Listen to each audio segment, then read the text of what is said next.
I get the fascination, Lamborghini Aventador. The car basically looks like it was designed by angry architects and tested by fighter pilots.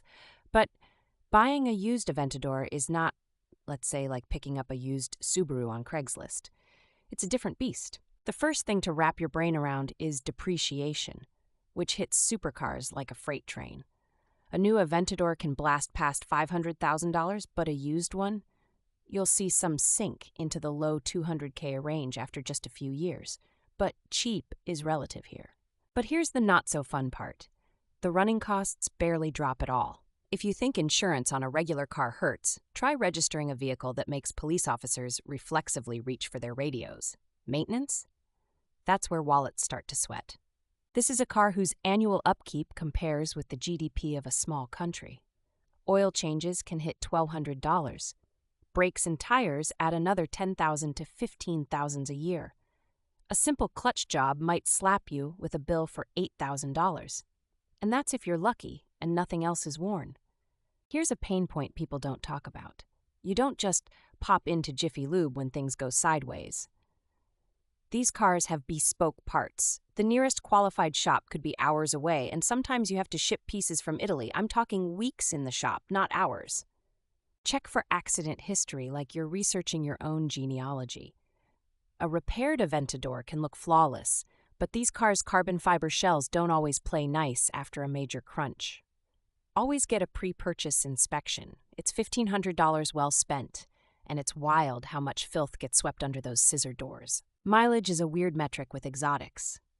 Low mileage sometimes means the car has been sitting neglected with fluids separating and seals dry cracking. Sometimes high mileage for a Lambo means like 30,000 miles, means regular exercise and fewer surprise repairs. Ownership isn't pure joy either. Aventadors are diva-ish.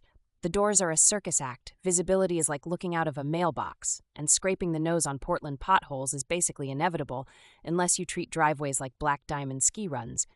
But you will always have an audience. Kids and adults alike gawk. My favorite pro tip: if the car doesn't have a nose lift system, just keep scrolling unless your driveway is flatter than Nebraska. That $8,000 option saves thousands in future repair bills. People retrofit them, but that's never quite as good. While we're on options, carbon fiber packs, custom interiors, and factory wheels aren't just nice to have, they can boost resale by $15,000 or more. Don't skip the boring stuff like service records either. Gaps in maintenance history on these cars are like blank spots on a treasure map. Never a good sign. Honestly, test drive before you buy.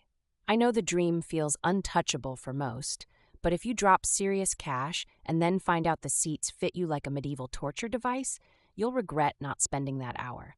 Also, the V12's drama wears thin if you're caught in daily rush hour. So if you're diving in, know that you're spending Corolla money every year to keep a social media legend in your garage. But for the right person, that upside, a symphony of engine noise, relentless stares, and those doors, makes every pain point worth it. Just keep your sense of humor and your bank app handy.